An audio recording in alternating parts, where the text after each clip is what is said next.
You missed all that gold just a minute ago. What gold? No, say it again. Go back.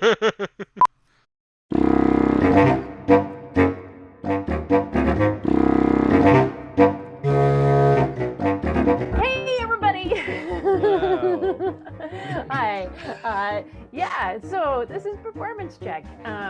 And we are here to check in on episode 13 of Blockbuster, list of bestsellers. And so we should actually introduce everybody who's here. I am Jen. I was the MC last night, and I will be sort of the host MC for our performance check today. And then I have Emma Breaker, who played Paige. That's me. Yay, that's Emma right there. And Ellen Johnson, who played Derry. Hello. There he is. I have Calvin DiSilva, who plays Ripley Creed. Hello. Is everybody in there like Brady Bunch Square precisely? No, probably. No, it's all mixed up now. All right. Justin Bourne, who plays Gerardo Caranseo. Played, I think. See, for me, it's There. this way. Yeah. This. Here. Kevin Cork was DM last night. Here. There you go. And Curt McKinstry was on sound. Hello. That was actually sort of in roughly counterclockwise for me, but anyway. So welcome everybody.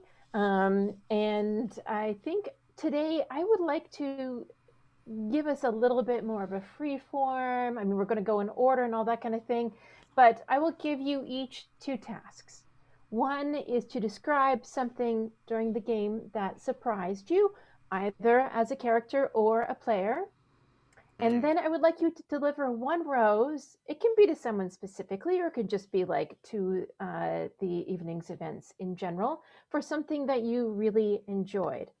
Now, we have almost always, I know because I'm a DM, always started with the DM in these things. And I'm not going to do that because there's so much pressure on the DM to like set the tone. So I am going to do this in alphabetical order of your first names. So can you guess? That means that it's going to be Alan first. So something that surprised me. I mean, as Derry, a lot of things surprise him. To be very clear, Every day is a surprise. Yeah, it's a walking nightmare. But he loves it. Snake Page, Snage. I think that's a bit of a surprise. Again, I'm thinking more character-wise. As a player, I think perhaps the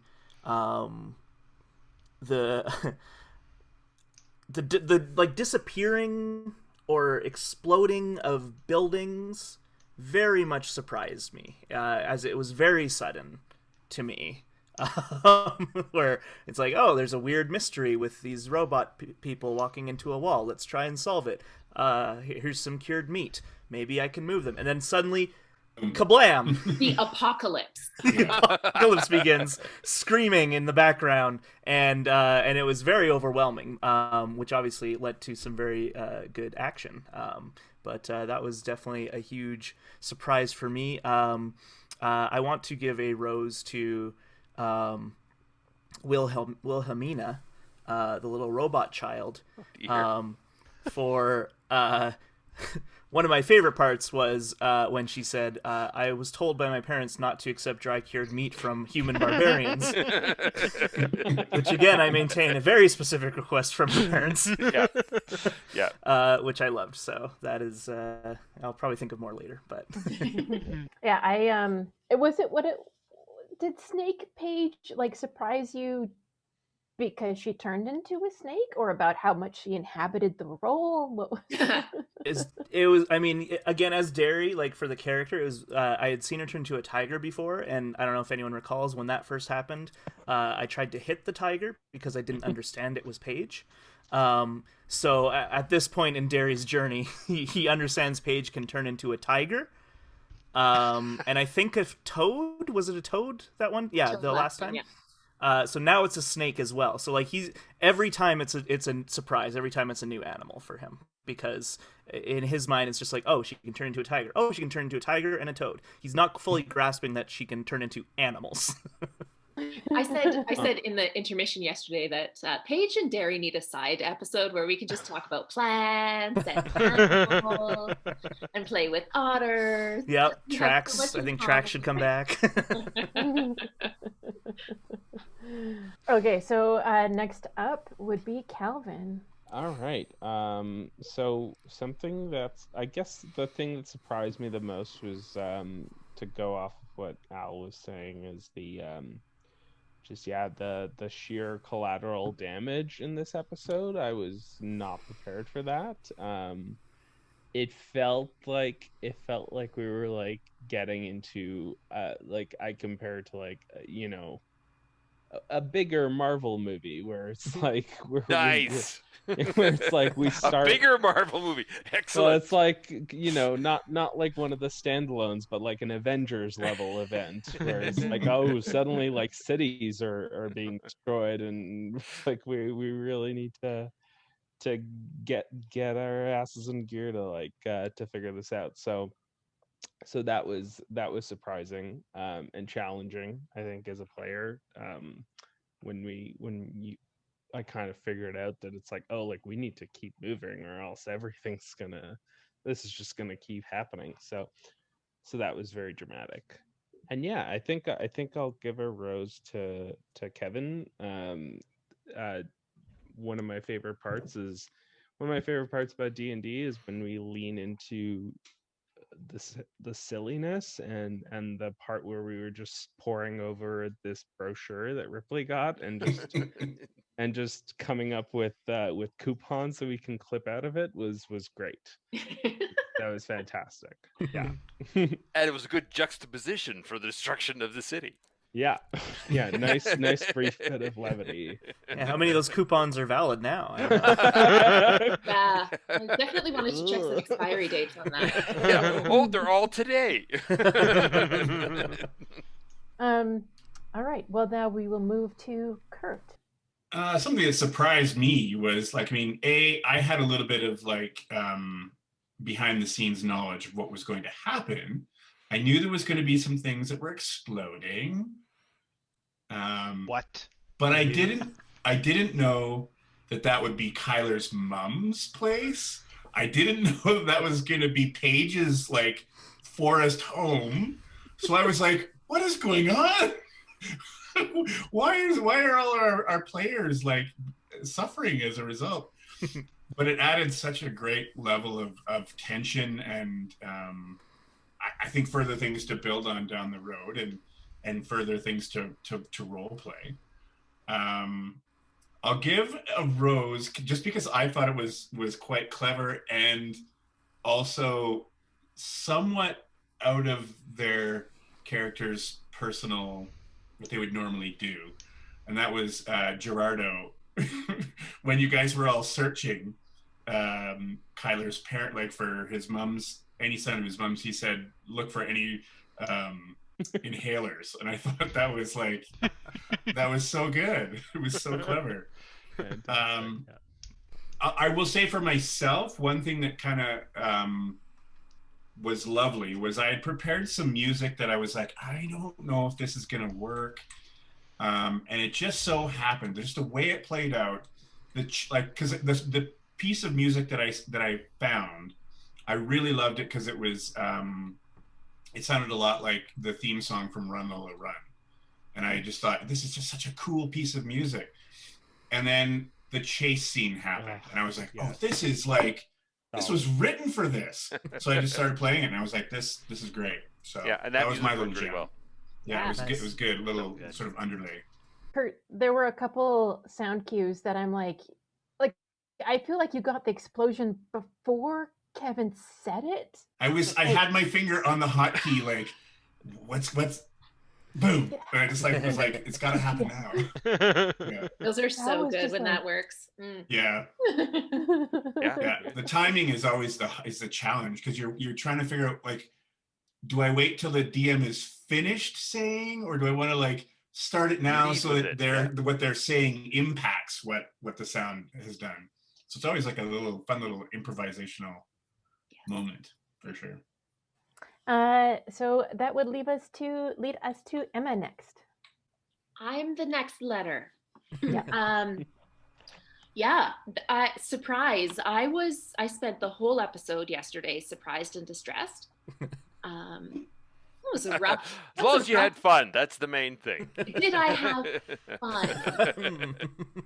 Paige had a rough day. It was not fun for Paige. It was a pretty bad day for Paige. But that's a good thing. That's an okay thing, even though I'm stressed as hell, and I'm still stressed. But yeah, I was surprised at how quickly everything happened. You know, like, and that it wasn't very easy to know what to do, right? Like, so that was a good thing, and also a scary thing to be like, well, we don't know how to stop this. You know, it wasn't clear, like, this is the task to accomplish, and these are the repercussions. It was like, we don't know what the repercussions even could be. But it was really fun to get to be a snake, because I just pulled that beast. And I was like, perfect day to be a snake. Now there's a t-shirt right there. What a perfect day to be a giant constrictor snake. Although I had another beast that I was really, we'll see if it comes up later.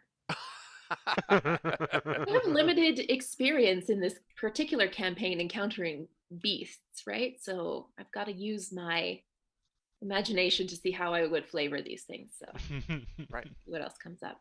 Can we see your constrictor movement one more time, just because it was so awesome? I'm a character now, you know, it just doesn't come to me. I see. Okay. I don't believe Fair that enough. at all. Yeah, there Fair you go. enough. And my rose, I want to give a rose to that chase sequence, which I know are hard to pull off and to keep clear. And it was fun and concise and felt tense. And yeah, that was really fun to play. I like that. Yeah, chase scenes are tough. I think so anyway. Emma, I was curious, like, I think you're playing your druid beast forms very in character, like, what has she seen? But, like, do you like to have, like, the whole bestiary of animals that you could turn into, or do you find that too difficult to play and you, like, have, like, 5 that you've got, like, stats for, or what do you like to do? I write out stat cards. I handwrite them for Paige's shapes. Before every episode, I choose like one that might be new. Fun D&D stat information. At level 6, as a Circle of the Moon druid, I can turn into beasts with a challenge rating of 2, which is why I got to take Constrictor Snake this time. Yeah, that's epic. Like, those creatures are pretty strong. Yeah. 60 HP, come at me. No problem. But yeah, and then I also have the emergency window open of like, okay, well, just in case, because like I don't have stat blocks for everything that conceivably. But canonically, Paige has never seen a pig, right? So hard to say. Right, she's done a lot of reading though. Although I think we found our first merge, right? Paige's animal stat cards. I will at Patreon level 1, I will handwrite you a stat block. There we go. Cool. All right. Well, next letter in the alphabet. Well, it's not the next letter, but that is represented here by you is J for Justin. That's me. Yeah. I'm gonna do my my rose first to Emma for just like crazy staying in that like high stress the whole time. Like it was like I don't know, it just like I felt like it really grounded the group. My surprise really comes out of that in the fact that I feel like we've been pretty lackadaisical as a group at times in our quests, and I felt like yesterday sort of we turned it up to 11, and I really credit a lot of that to Emma for kind of keeping us in that, and and Curt also for like the music was really also kept me specifically kept me in it, so it was great. I really enjoyed it. And Yeah, it was yeah. weird to be the only sort of native beacon holder present in that day. Except for, Because like except for Ripley's Ripley. new. Well, he's new. He's not been around True. there. He Yeah, didn't- yeah. Right? Like, and to not have Kyler there was like awful. So I was gonna say, does Kyler know yet that his mom's? I guess he doesn't, I hey? wanted to ask that too. Yeah. Jeez. we don't know. Wow. Do Yeah. we He's know the refused to talk fates to me. of Kyler's mums? I ask this mostly because chat requires me to. What was the question? Do we know the fate of Kyler's mums? We do not know the fate of Kyler's moms. Okay, the because I cliffhanger. think they wanted you to drop everything and just deal with that. That's priority number one for the chat. Yeah. Yeah, that felt like, we joke and we say like in this game we follow the adventure here arrows, and that happened, and it was like, okay, well this is now the adventure here. Okay. Yeah. What do you mean this isn't the adventure here? No. So, Kevin, that leads us to you. Yeah, if you want to tell us one thing that surprised you in Deliver a Rose. I really appreciated. Actually, there was choices done by. In fact, my rose would be for all the players because everybody had their individual moments, whether it was Derry racing or the snake or Ripley coming up with the idea of finding out more about the ace and more about the players with his detect magic. That all of those kinds of things helped drive the story forward. And I think the juxtaposition of Paige's more obvious distress with just the things happening, versus Gerardo and Derry sort of not knowing anything that was going on. I think it created a whole bunch of different levels of interactions and thought processes and stuff. And I mean, one of the things that when I was setting out looking at this, and you and I have talked about this, Jen, is that it, 8 months ago, it felt like we had it forever to develop this campaign, and now all of a sudden it feels to me like all of a sudden it's rushing up towards us because we only have X number of weeks or whatever left. And I mean, the harsh reality is we don't have enough time in Candlekeep. We don't have enough time in Beaconhold to really get grounded. The connections that Ripley and certainly that Paige have to Beaconhold are the motivators.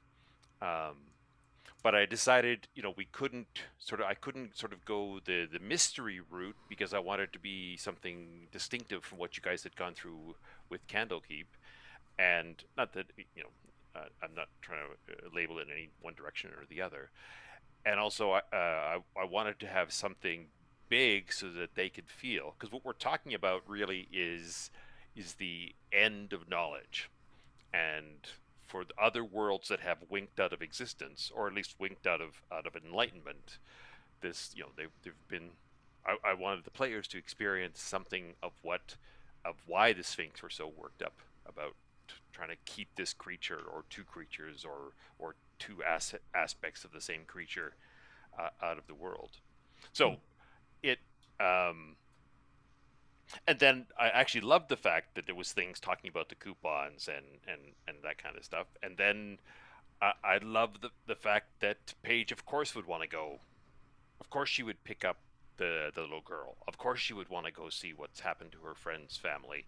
All of those things that added such a great. It's I guess that's sort of MCU, is that there's all this chaos happening and there's these just individual tiny moments that make it more reasonable. So I think that I'm certainly pleased with how it worked out, but I think it was all five of us together, six including Curt, creating that whole sense of the thing as it rolled along. Yeah. Mm-hmm. Were you surprised? Did we catch you off guard? Yes, there were a few things. Well, players always, they don't go by what I've written out, and they go the What? different directions. What? That's so strange. But I mean, obviously I knew that was going to happen to some extent. I also really liked the snake, just that visual of keeping a riotous group separate by literally putting your body in amongst all of the people. I thought that was a sort of a great disruption of that riot that I was going to have play out. The casting the detect magic was good, although it gave me a vehicle to without forcing, sort of creating this opportunity. And also I had thought you would save your home page, although I didn't have sort of time. Wow. But no, Paige rub thought that she in. would too. I mean, we all thought you would, but Yeah. But I loved that because it added a second an explosion to the city, and it did instill that thing of, okay, this isn't just a one-off thing happening. We are watching this countdown clock in our hand here take things out, because you guys all immediately picked up the pace when you went to the next one. You weren't messing around, so it was good. There was lots of little surprising moments for sure, but I felt like it was. And it was forcing me to make sort of some snap decisions, but then that's the beauty of D&D, especially when we're, like I'm literally on the clock watching the time go by, but also creating that sense. And it was such a good balance between some humor, a little bit of puzzling stuff out, some fighting, some action, and lots of interaction as well. So I was quite tickled with how the whole thing went.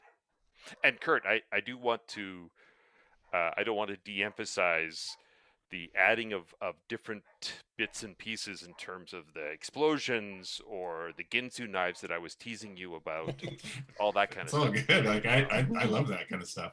Yeah, no, it was good.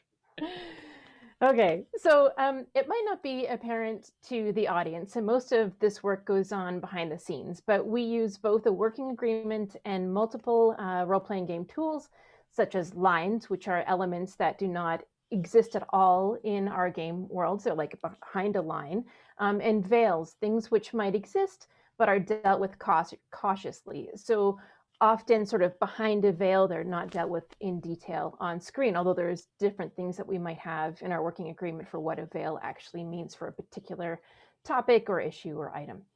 And then we also have built in multiple layers of communication to try to, between ourselves and even the public and guest stars and all that kind of thing, to try to keep our games welcoming, comfortable, and enjoyable for all of us in the cast, and hopefully also with the audience as well. So we actually review our working agreement and our tools and our lines and veils, that sort of thing, every couple weeks. And for every guest player that comes on, we actually have a full session 0 again with them and everybody who's going to be in that game. And that session itself actually lasts usually over an hour. So that's a bit of background for what we kind of do behind the scenes. And often in game, because we put so much effort up front, something that usually doesn't come up during the game. And it's okay when it does, because obviously scary things happen. That's why we kind of like this game, all that kind of stuff. But so one of the veils in our game is violence against children or endangering children. And there was a moment when Paige had scooped up a child, Wilhelmina, an autonomous clockwork entity called an ace. And Kevin, I think at this point, you knew that the aces were about to be possessed by some big bad and that combat was likely. And here was Paige holding a child. I mean, what was sort of going through your head at that point as we appear to be approaching a veil? Yeah, what I had intended with the scene was that with her parents being sort of catatonic and sort of starting to turn, as it were, The idea with the parents, with the encounter, the intention of with the encounter was just to show that something is going on. I also wanted to show is that not every ace was going to react violently and turn violent and things. So when you scooped her up, which of course you would, because that would be the natural thing. If she's distressed, and her parents seem non-responsive. The intention there was not to have her turn into like a little Chucky kind of thing, but I wanted to give that hint of menace and shock. Again, the encounter itself was supposed to be around the procession and the change and the fighting and all that kind of stuff.